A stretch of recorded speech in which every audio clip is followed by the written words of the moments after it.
You may hear this phrase during a conversation between a provider and the family members of a patient who's in ICU. For many people, the ICU is a scary place, which could be interpreted as, para muchos, la unidad de cuidados intensivos es un lugar de gran incertidumbre. A nurse may remind a patient during the discharge instructions to keep the wound nice and clean, which could be interpreted as mantenga la herida bien limpia. In the context of a QME, the provider may ask the patient who suffered an injury but is nonetheless still working, "Do you feel comfortable doing your work?" Which could be interpreted as, ¿puede hacer su trabajo sin mayores dificultades? A frequent question to the parents of a child with fever is, "Did you check the temperature?" Which could be interpreted as, ¿le midió la fiebre con un termómetro? In the context of being asked a question that the provider does not remember or readily have the information being asked, the provider may respond, "I couldn't tell you the results off the top of my head," which could be interpreted as, "No podría decirle de memoria los resultados."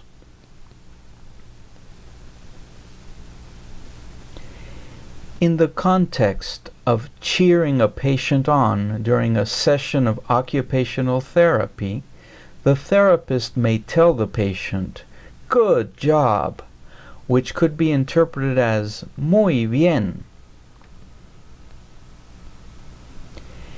In the context of updating family on patient's condition, the physician may say, "I wanted to touch base with you regarding your son's brain injury," which could be interpreted as, "Quería hablarle con respecto a la lesión cerebral de su hijo." Let me give you another example where touch base may be best interpreted as comunicarse con. "Meanwhile, I'll touch base with the Seattle hospital," which could be interpreted as, "Mientras tanto, me comunicaré con el hospital en Seattle." In the context of discharge instructions, these discharge instructions may include a list of precautions, after which the nurse may add, "We want you to be healthy," which could be interpreted as, "No queremos que se enferme." During a visit with a pregnant patient, you may hear, "You're earlier than expected," which could be interpreted as, "Tiene menos tiempo de embarazo del que se pensaba." Now, here, the earlier than expected has to do with the age of the patient's pregnancy. And this tends to occur when the age of the pregnancy, based on the patient's last menstrual period, or LMP, does not match the size of the fetus seen on the ultrasound.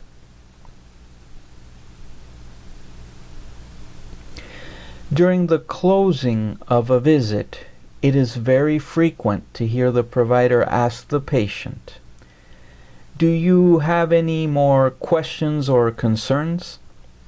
which could be interpreted as, "¿Tiene alguna otra duda o pregunta?" In the context of discussing intermittent pain, the doctor may ask in regards to the pain, and then the pain settles down, which could be interpreted as y después se calma el dolor.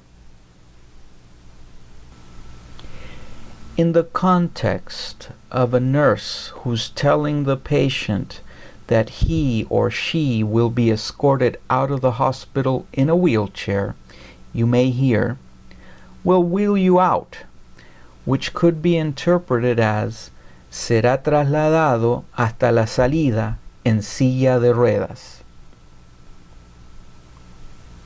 In the context of a physical exam, when the physician sees something that, under closer inspection, then turns out to be something else, the physician might say, "Looking, I would have guessed that," for example, "Looking, I would have guessed that that was a burn mark," which I would suggest interpreting as, "A simple vista hubiera pensado que eso era la cicatriz de una quemadura."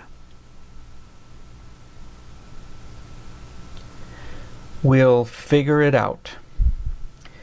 This idiom may be used in the context of giving some reassurance that a problem or difficulty will eventually get solved. Like, for example, "Don't worry, we'll figure it out," which could be interpreted as, "No se preocupe, ya lo solucionaremos." Other times, it may be used to mean that a doubt regarding something will be removed. For example, "I'm not sure what all this is about. We'll figure it out," which could be interpreted as, "No estoy seguro de qué se trata. Lo averiguaremos." In the context of a general medical history, you may get this question: "Any medical condition that we need to know about?" which I would recommend interpreting as, "¿Tiene algún problema de salud importante?"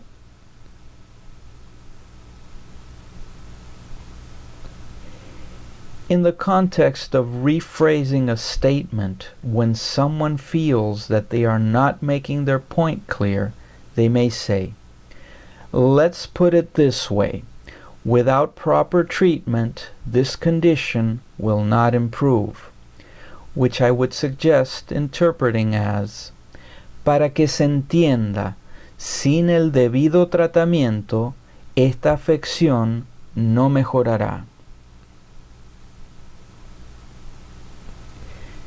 In the context of the hospital setting, once the patient has been formally discharged and is about ready to go, the nurse may say, "We'll call transportation," which I would suggest interpreting as, "Le llamaré al camillero." When referring to the person who is in charge of wheeling a patient out of the hospital, we do not use the words transporte or transportación, as these words are used to make reference to an ambulance, a taxi, a bus, etc.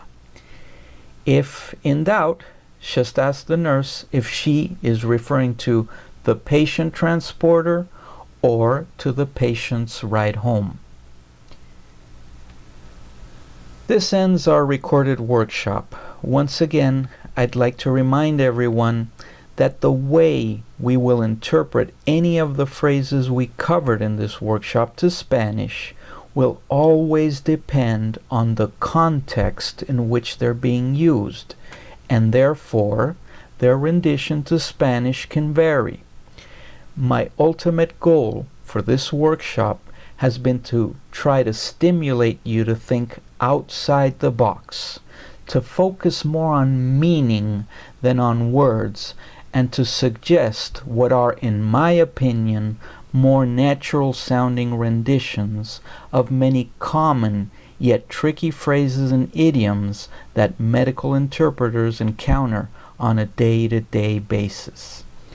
I hope you enjoyed this workshop. Please send any feedback to interpreterprep@gmail.com. Thank you.